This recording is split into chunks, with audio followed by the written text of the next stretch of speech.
All right. Hello and welcome to the Imagine Belonging at Work podcast, sponsored by Rhodes Perry Consulting. I'm your host, Rhodes Perry.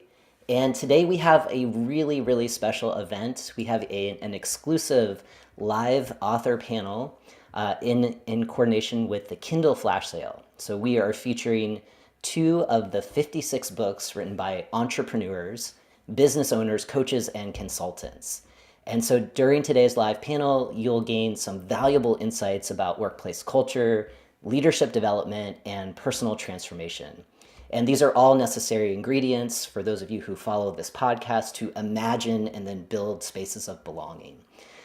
So since we have maybe some new faces in the live stream, I'll briefly introduce myself and my book and then invite our guests to do the same. So for anyone who's not familiar with me, my name is Rhodes Perry.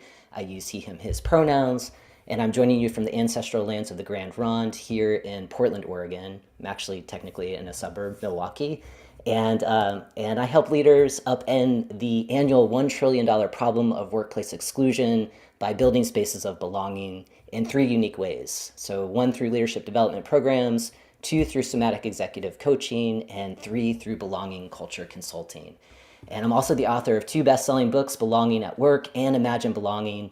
Both of these books are for organizational and people leaders who want high-performing organizations, but may not realize that the number one prerequisite for their success is building spaces of belonging for themselves and those that they lead. Behind me looks like a mess. It is just the outline for my next book, which is a memoir and somatic leadership guide for real transformation. And I'm writing that book right now because there's a lot of people out there who want to know how to lead through these incomprehensible times, but may be concerned that they don't know what to do, and they may not realize that they're really dealing with fear. So that's a little about me, and I'd love to go over to Rachel, and then we'll go to Kim. So Rachel, please introduce yourself and tell us a little bit about your book. Absolutely. Thanks, Rhodes. It's great to be here with both of you. My name is Rachel Radway. I am a leadership coach who helps high achievers lead with clarity, with confidence, and with authenticity, and without burning out. And my book is called Perceptive. The subtitle is Insights for Leaders Who Feel More, Process Deeply, and Think Differently. And I'm thrilled to share with your audience. It's been on the Perceptive has now been the number one bestseller on Amazon's business diversity and inclusion ebooks list for the past 3 days. I think partially because of this Kindle Flash sale. So I'm super excited about that. Congratulations. Thank you very much. Um, I wrote Perceptive for really two different groups of people. The first is anyone who has ever been told you're too sensitive, or you need to grow a thicker skin, or you're broken or crazy, or you do things the wrong way.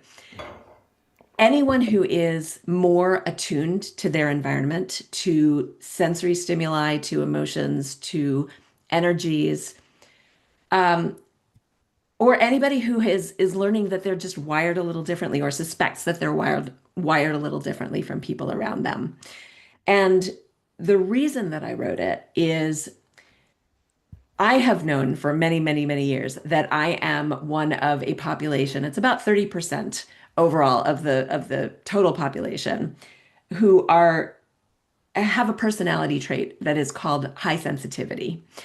I have never particularly liked that term.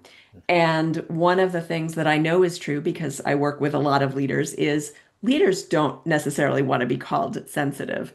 In our culture, it's a term that is wrongly stigmatized and misunderstood and often seen as a weakness. And yet there are so many strengths that come with being highly perceptive, as I talk about in the book, which is why I titled it that. The strengths and the challenges are two sides of the same coin. Being human, we tend to focus on the challenges. When we learn to recognize and then embrace the strengths that come with these traits, we can lead both ourselves and in our workplaces, in our lives, so much more effectively and handle the challenges more effectively too. And so the first group, as I mentioned, is that the group that identifies with this trait or with some of the themes that I talk about. And the second group is any people leader or manager or anyone who really wants to understand how other people around them tick. It is incredibly helpful in just understanding, being able to step into somebody else's shoes. So, Yes, yes. What a gift, right? And I know a number of people who follow this particular podcast are always looking to kind of raise awareness to gain new perception around bridging across differences as people leaders, as organizational leaders. So thank you for the gift of writing, and we'll go into your process a little bit in just a moment. Cam, I'd love for you to introduce yourself as well and to share a little bit about your book too, please. Yeah, thanks. Yeah, amazing two people I'm here with. I wish I would have when I was starting my journey. I wish I would have known you and rubbed shoulders, but I'm sure we'll do that today and in the future. So no, it's exciting. So my name is Cam Stewart, and but I've been gifted a Blackfoot name, Magastapinakum, meaning red morning, and I was given that by Herman Yellow Old Woman, and it means red morning. It's a very powerful name in the community, and I'm so blessed to have it and share my journey and it helps me on my journey to be brave and to wake up in the morning, ask your Creator for a safe journey, and return whatever I do. And of course, in this area, which I'll talk later, it's a tough journey, and so it's a joy to be here today. Just a bit about me before I go into my book is, talking about, Rachel's, kind of personality. I really see myself in that kind of personality that you're talking about, Rachel. I was actually a policeman for 25 years. And so I'm based out of Calgary, and I was the Calgary Police, which is in the heart of Treaty 7 territory, in Calgary, Alberta, Canada. And, and it was and of course, as a white-facing male police officer, I was in a role that was kind of conducive to many people, and but also I wasn't fitting. There was a reason I couldn't figure out why I wasn't fitting in. And through that career, I worked with many different cultures and finished my career working in diversity policing, and then went on from there to be a corporate consultant, professional speaker, worked in the Alberta Human Rights Commission, and I just continue this role of bridging cultures, and learning, from a person who grew up in a colonized Western system of education and a very male-dominated industries. And so that's kind of where I came at it with my book, and it's called Live to Die. And people think, oh, what are you talking about? And then the subtitle is A Journey in Diversity, Inclusion, Equity. So I actually made an acronym out of DIE, but actually to do it, you actually have to live. So I made an acronym out of that, and that's through learning, integrity, valor, and engagement. Mm. And so my book is about my own personal journey. There's been lots of academics that write about this subject, and I started it, a couple of years ago. When people came to me and said, how do you do what you do, and how can you help me from all different demographics and backgrounds? And so I thought, well, I'll just tell my own story. Indigenous community, a lot of communities tell storytelling. So I'm just telling my own story of walking the walk, working with 2S LGBT communities, Indigenous communities, newcomers, people with disabilities, and the whole, and working around hate crimes, and supporting victims. And as I was writing, when you're writing a book, I'm sure other authors know who's your audience. And I thought, who is my audience on this? And I thought, it's me. Mm. It's people that look like me. It's the male, pale, and stale, and female within that. People that still control the narrative in our industries, in our governments, in our corporations, in our nonprofits. And and I know most of the people that look like me, want to do better, want to do things in a human way. But in this time of what's happening in the world, they're afraid of being woke or stepping into this. But I really believe most of us want to work with other people that aren't like us and learn how to, and also just step into their shoes. And so, just through my journey of going to gurdwaras, going to mosques, going to pride festivals, going to sweats with my indigenous elders and friends and knowledge keepers, I'm helping people walk with me through that journey and saying, you know what, this is a journey we can all take to learn about our fellow humans and to do better for them. And so that's Wow. kind of a Yeah. little bit about my book.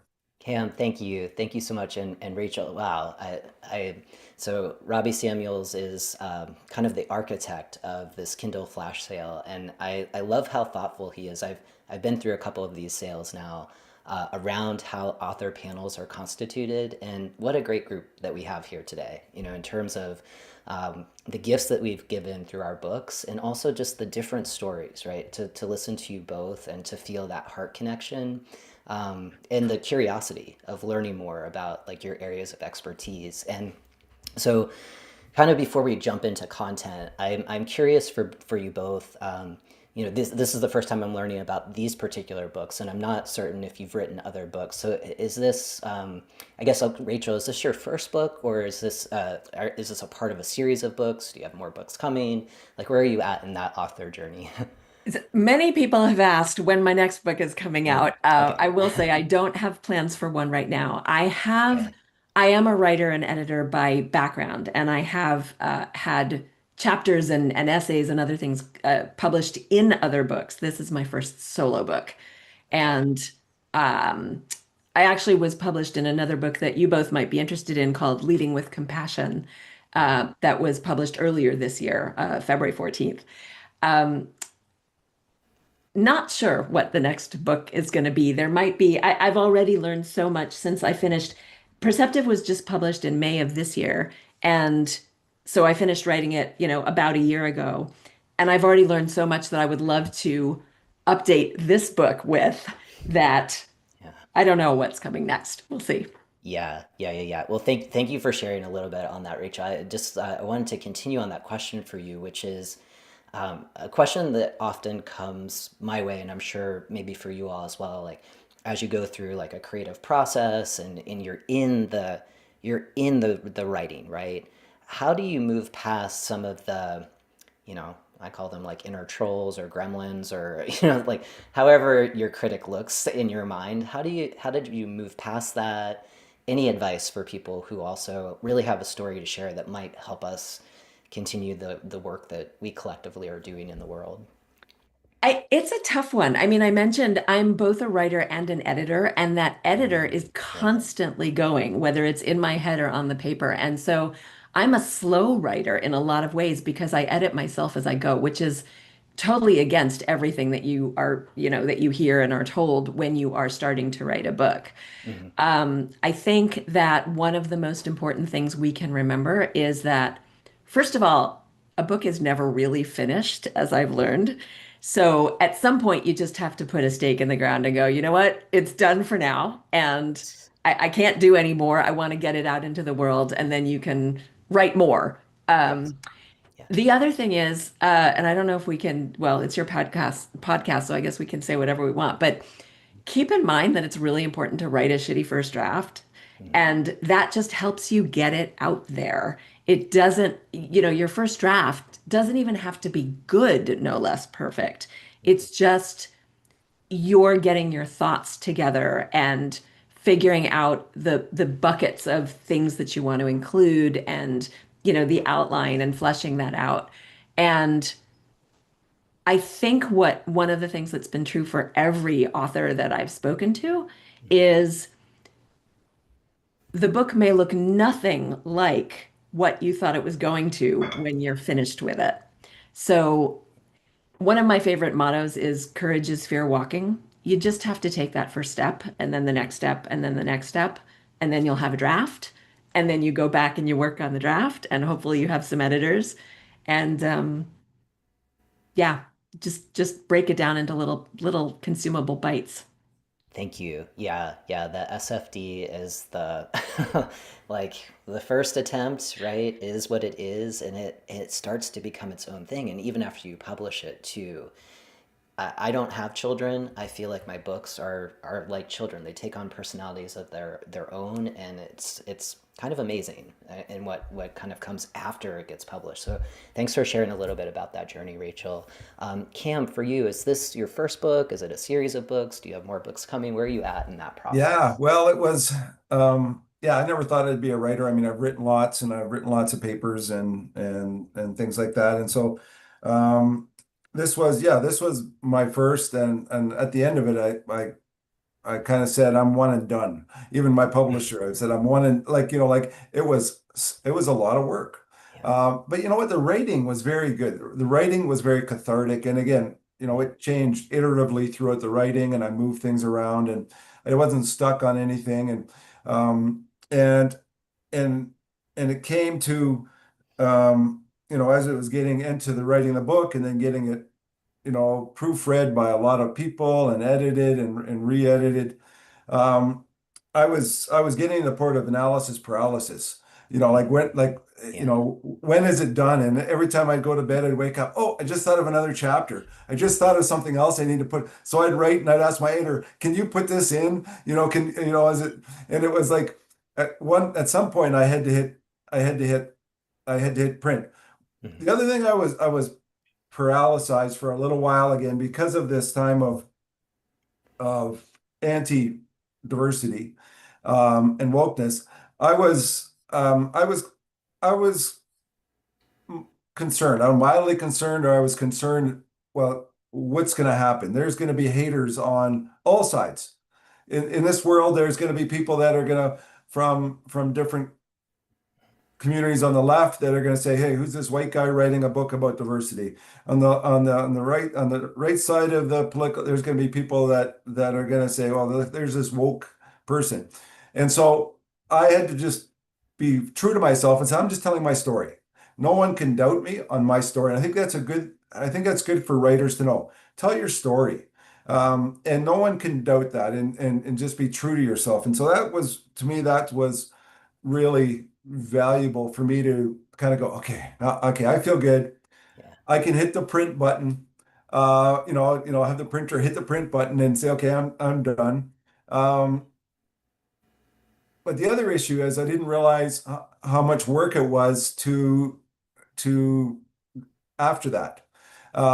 Because the work is not done when the book is printed, like or it's put up on Amazon. Like I was an Amazon bestseller in many, many categories for several months afterwards. And so I got a lot of feedback and a lot of great, but then it kind of what happens next. And so I've spent the last, I put my book out almost a month, about 9, 10 months ago.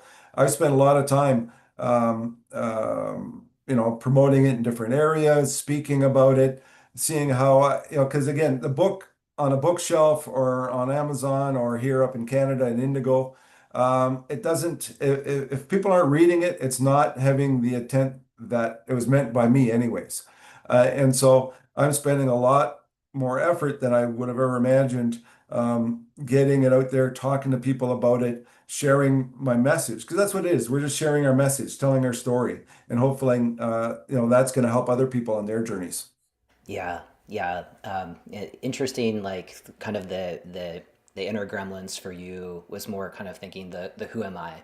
Who am I to be in this space and share this story, right? And then you went back to like, wait a minute, I know my stories, right? And I have something to share.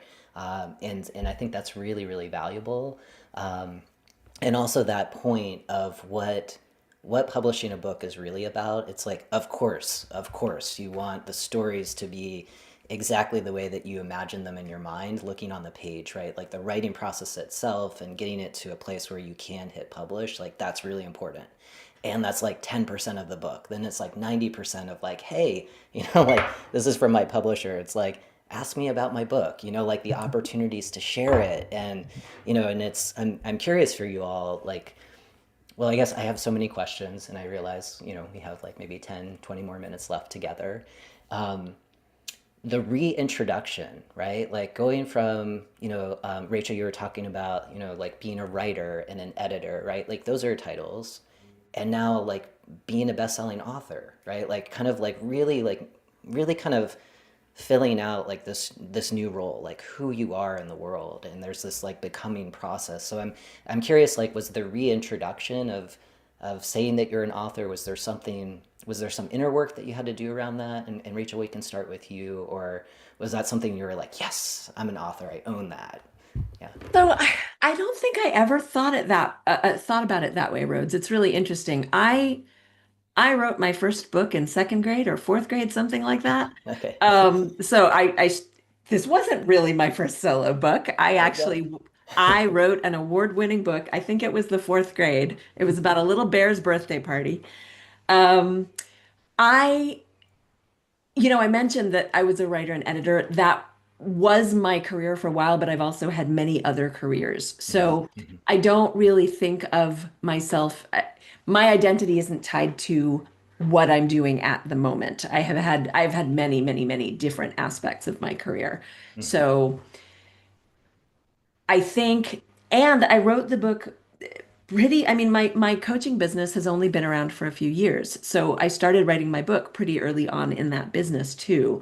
And the two of them are very, very closely tied together.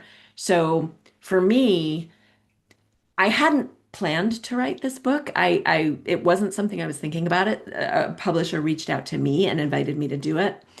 Several publishers reached out, and only one of them had a pitch that even vaguely made me pay attention. Um, But on the flip side, now that I can say I'm an award-winning author. In addition to the best-selling, Perceptive has won 4 awards, which I am Yeah. thrilled about. Yeah. And to be able to say I am an award-winning best-selling author is fulfilling in a way that I never imagined that it would be. And obviously, it's not about me. The book includes stories of 16 different women leaders and women specifically because that's who I was working with at the time. Mhm. But their stories are so much of what makes this book what it is and as successful as it is because in there is someone that everyone can identify with. And just hearing the feedback from readers about how they feel seen for the first time and how they feel like they're not alone for the first time. That has what's made the the title of author even more meaningful for me. Yes. Yeah. And that piece, when people are asking you, when is your next book coming out, right? I would imagine, yeah, I've had this experience myself.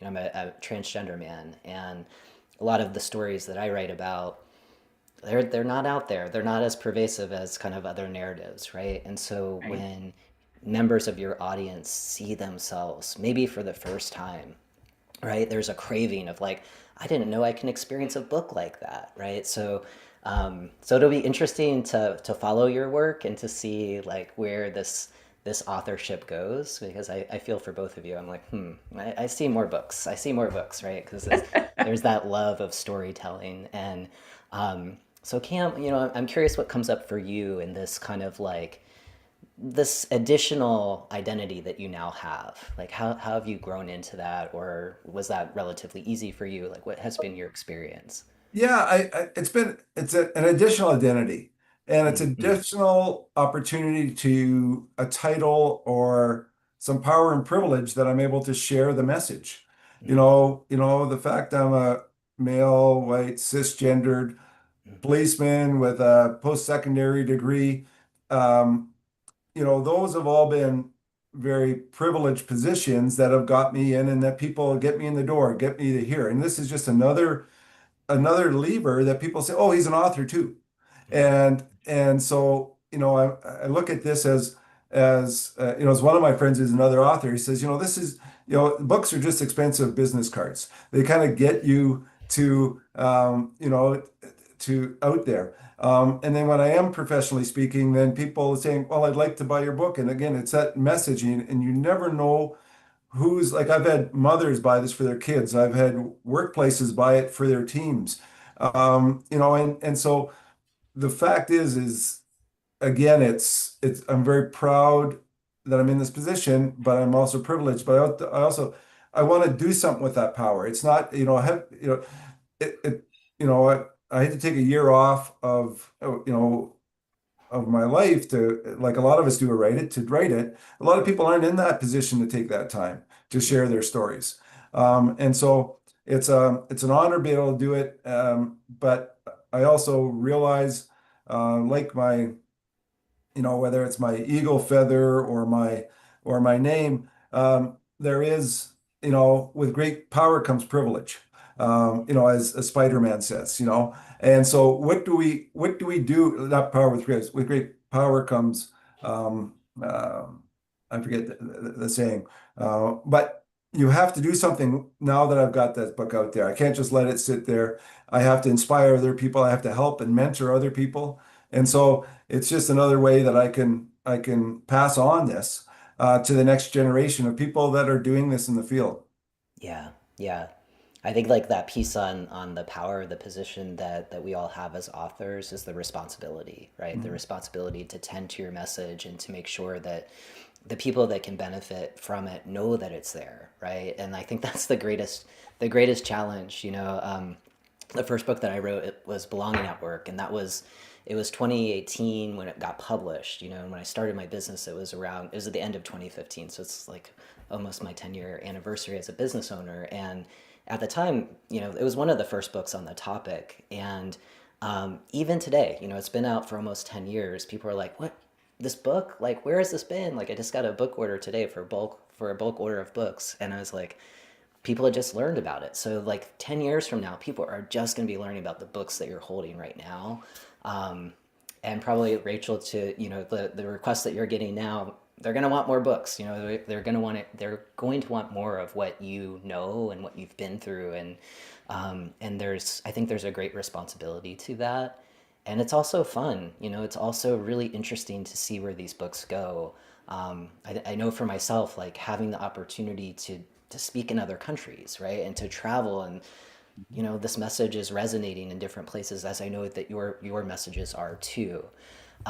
So I'm kind of curious, like last question, and then maybe like final words. I guess the final words that you all have will be kind of where we end. But before we get there,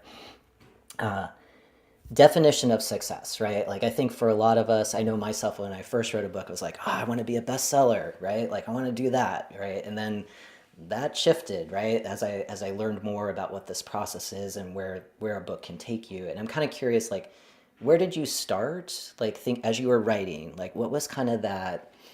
What would be the ultimate kind of like star that you could get, like that you were working towards, and has that shifted? I would imagine maybe it has, but kind of curious on that. So, Rachel, we'll start with you. It's funny. I've been thinking about this question, and I don't know how much it's shifted, and I'm not even sure how much I have a final answer. When I started, I thought really just getting this book published, getting it out there in the world is my definition of success. I really wasn't expecting anything else. I was hoping, of course, that it would be welcomed and that I would get good reviews and good feedback. Um, when I started getting the awards, I mean, I would love for it to get more awards, but Yeah. I really just want to get as much visibility for the book as possible because of all of the amazing feedback that I have heard personally from people who have read it and whom the book has helped. Yeah. And I mentioned to you before we started recording, I gave a talk a couple of weeks ago to 3,000 people on neurodivergence and burnout and why people who are wired a little differently are more prone and more vulnerable to burning out, and why it can be more dangerous and um, more chronic and more severe. And I am still getting responses from that talk as I am from people who have read the book. And there is such a hunger out there for this information and for connection with other people who experience the same things, because so many people who experience these things feel like they're alone in the world. And Hmm. I know that I felt that way for a really long time. So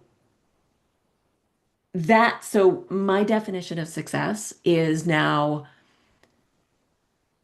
hearing that more people are feeling seen, are learning more about family members or learning more about their colleagues or their direct reports at work are feeling like they have more resources now to deal with some of the challenges that they've had.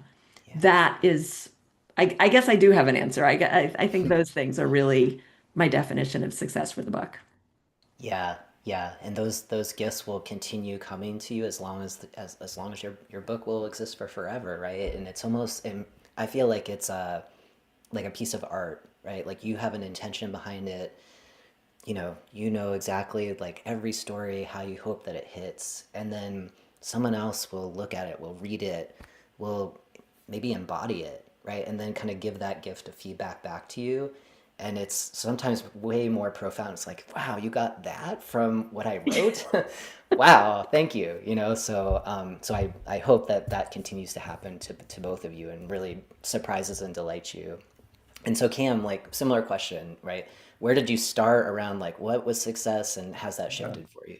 Yeah, well, and similar question. I was on just after I published it, I was on a podcast with my publisher, and he asked me the exact, what is your vision of success? And I said, well, it helps one person, Mhm. you know, that's, it's the ripple effect. It's the butterfly effect that we talk about. And so it was shortly after that, I was in a Zoom meeting with a large group, and the leader who was hosting this, she said, right at the beginning, she saw me come on with the rest of the group. He said, "Oh, Cam, you guys all got to get this book. This is an amazing book. And Cam, let's talk offline afterwards." So as soon as we went offline, she said, "You know what? I read your book." And I thought I was progressive, but then when I read the food for thought chapters, and I went through it all, I learned about you and your stories, but I learned more about myself in listening to your stories. And I'm going to give this to my team. I'm going to have you do some lunch and learns with other people in the organization. And I mean, I just melted. I thought, this is nirvana. Like I'm sure we go. And so I thought, to me, I'm enjoying the process. I enjoyed the process of writing the book, and I'm enjoying the process of publishing the book. I'm enjoying the process of impacting people's lives. And I think you alluded to it. A lot of times we don't hear back. People don't give us back the stories. But when we do find out we've made an impact in somebody's life or an organization's journey, that's what it's all about. It's about leaving, a piece of our knowledge that hopefully makes a difference in interpersonal communications, organizational culture, change management, and at the end of the day, makes it better for all of us. Yeah, yeah, and the books that you both have, right? Like again, I just go back to the stories because I think that's the piece that was kind of the lesson for me. I don't know if like on this question of success, but really like the power of like the individual story, like what you're able to contribute to the broader conversation, and where we're in this broader space of diversity, equity, and inclusion, othering and belonging, like however we're talking about it right now in this moment. It takes all of us to really contribute, because it takes all of us to create. We're all shaping culture, whether we're intentional about it or not.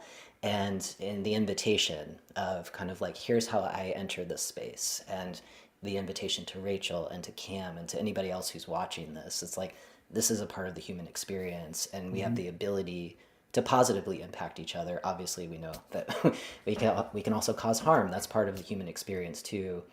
How do we recover from that? So I think like to me, I feel like the stories and the feedback that I continue to receive on the stories that I've shared has been like just a really surprising gift in the process. So I don't want to forget this, so I just want to mention this to anybody who's watching. So for Rachel and Cam's books right now, they are available, and I will share this in both the live LinkedIn, I'll share the link after, as well as in YouTube. There's kindleflashsale.com/Rhodes. If you click on that, you will find both of their books along with 54 other amazing books, right? For like 99 cents right now. And that ends at the end of today. So this has been going on for about a week. And so really, like, give yourself a gift. Maybe one of these books will be helpful for people in your community, maybe in your workplace, in your family. Please give yourself that gift. And it's so generous, right? It's so generous for both of you. I had a technical glitch on my end, so my books will be available in April at that, but I'll obviously have sales before then. But so definitely check that out. And before we go, any final thoughts? So, Rachel, Cam, if there's one place on the internet where you want people to go, or any other things that maybe came up, as someone else was talking, you're like, oh, I wish I had shared this piece. So, this is your opportunity. So, Rachel, we'll go to you. Any final thoughts you'd like to leave our audience? I think I've shared a lot. I would just love to invite any of your listeners for whom anything I said resonated to reach out to me. You can find me on LinkedIn. I am one of very, very few Rachel Radways in the world. And you will see that I post a lot about neurodivergence and burnout and sensitivity and perception and things like that. And you can also find me at rercoaching.com. And I just want you to know you're not broken, you're not weird, you're not alone.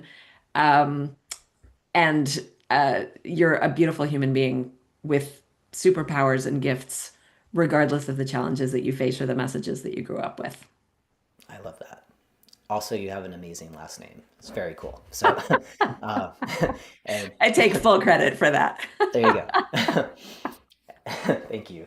And Cam, final thoughts. Where would you like folks to find you? Any kind of last parting words? Yeah.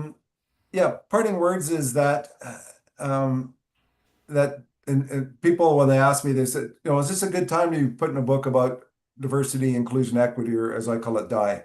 Um, and and I said, why not?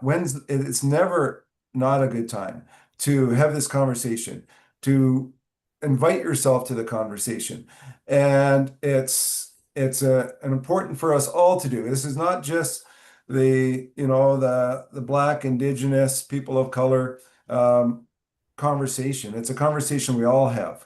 And that I'm inviting my tribe, like again, what I tongue in cheek call male, pale, and stale. But in my book, what I'm trying to do as well is have fun with it, have fun with the language, and to demystify this whole work that it is about us working together in a very diverse communities that we all are, and looking at how we include it and how we have impact for our society and our community. And I think no one disagrees with wanting any of that for all of us. And so we need to depoliticize it. And we can all do it, no matter if and step in as no matter if you look like me or whatever or how you pray or who you love, we can all do this. And so I think we have to get out of our camps. We have to work together, and and rekindle that conversation, rekindle the love for we have as fellow humans in this world. So, and again, if anybody wants to connect with me, and I'm at camstewart.net. There's lots of Cam Stewarts, but no one doing this kind of work that I'm doing. And so I'm more than willing to help mentor anyone entering this field, because it is so important that we come together, and learn about each other and build a better society. All my relations. Thank you. Yeah. Well, thank you both for being so generous with your time and just sharing more about the gifts of your books. So I'm excited to check both of them out. And again, for anyone else, it's kindleflashsale.com/Rhodes, and you'll find these amazing books along with 54 others. So, as always, thank you for joining us for this very special episode of the Imagine Belonging podcast.